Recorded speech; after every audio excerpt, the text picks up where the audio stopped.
mambo yamechemka tena. Kumbe William Ruto alienda kukopa pesa ili kufanyia Raila Amolo Odinga state funeral. Na ndio maana guys, Oburu Odinga amekuwa akishukuru Rais William Ruto kabisa kwa kumfanyia Raila Odinga a state funeral.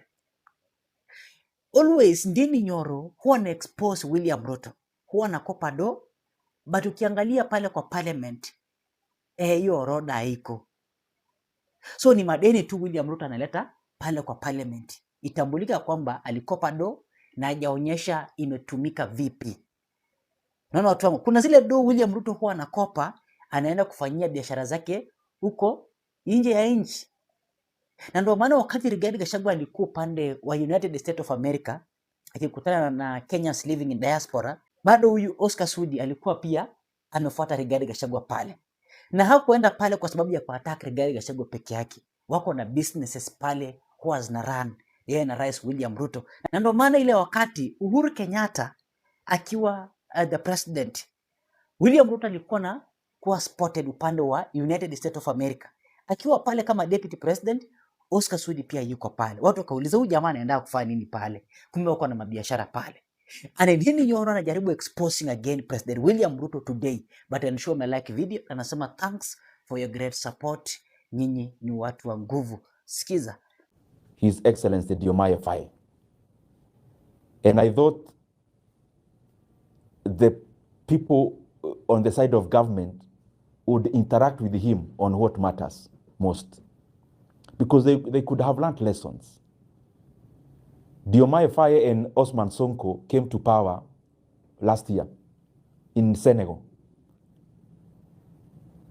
Unfortunately, when they arrived in terms of the reins of power, they realized that the government of Senegal had secretly borrowed over 13 billion US dollars of the Book of Senegal.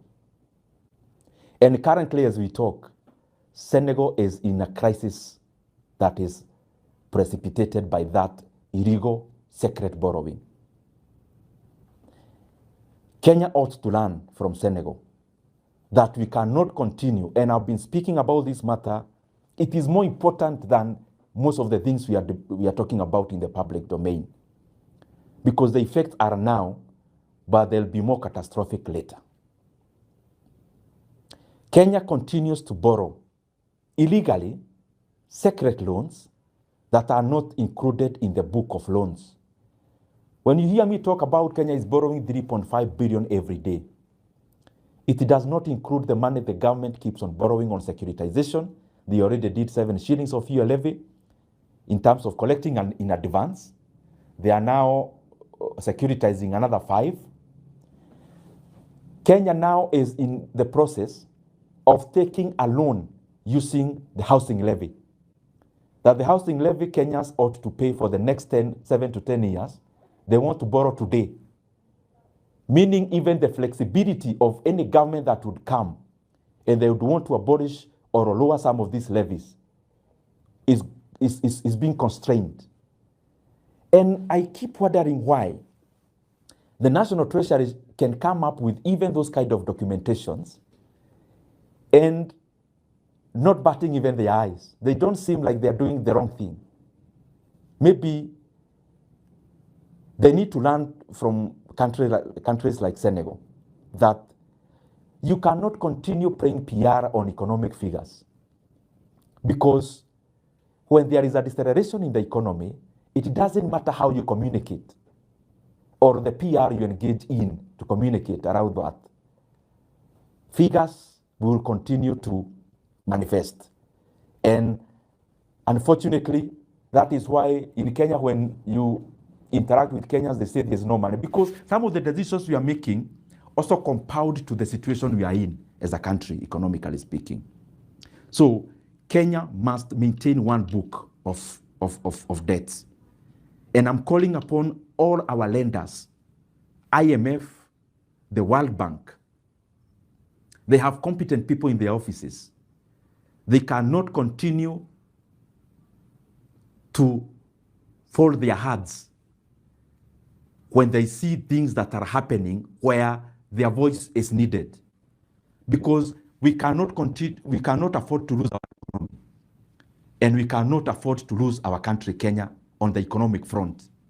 But the secret loans we are taking will definitely lead to a situation that is not very palatable for our economy. And I'm requesting those who are involved, please stop securitization. Stop taking boards that are off the book, like the Talanta board. Stop securitizing and taking a board on the housing levy, on the tourism fund levy. In Kenya, when you hear any word inamalizika na fund, I mean an institution of government, whatever name you give it, the last name is a fund.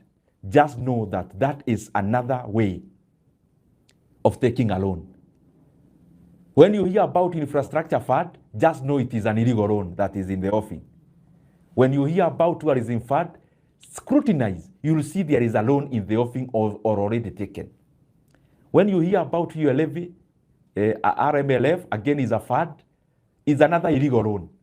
So we have now shifted. Yes, we are over borrowing on the main book, but Kenya has also become more cleverer. We are now borrowing off the book. We are definitely borrowing the book that was used by Macky Sall in Senegal. And upon the assumption of a different government, they realized a debt that was secret and unmanageable. You cannot tell us that securitization is off the book. You can also not tell us, for example, the road I talked about in terms of Nakuru Highway. PPP is also a form of debt because they are forcing NSSF to put in some money, but also to borrow much more.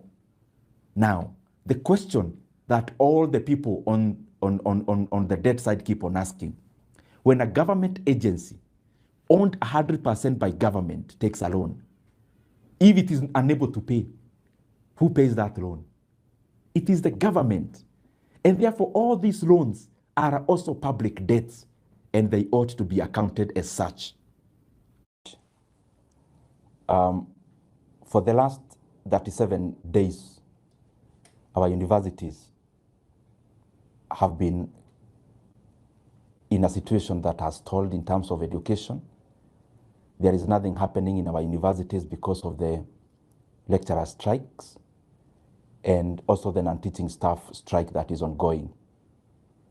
And it seems the government has totally abdicated its duty because we do not see the urgency on the side of government when it comes to handling the strike that is currently ongoing in our universities.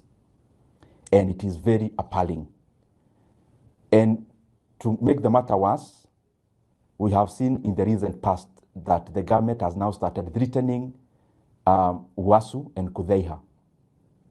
Yet what they are asking for is the government to honor what the government has already signed in the past. And we are demanding and asking. The money that the lecturers are requesting and the members of Kufanyia is 7.9 billion Kenya shillings, which is covering up for several years. And if you look at how the government has been spending money in the recent months, as it was actually released by the government itself, we have seen that the preference of releasing exchequer or money has gone into votes that are engaged in political management. That is why you see the operations and management budgets in the big offices. For only 2 years in the financial year, they had already exhausted money for the entire half of the year. So the country is very eager to fund political management and to fund political barazas like the one we've been seeing in the name of empowerment, but they cannot find 7.9 billion shillings to honor a CBA that is already in place, as signed through Wasu and Kufanyia. And therefore, we are asking the ministry concerned, the Ministry of Education, and especially the part that handles the higher learning, and also the National Treasury.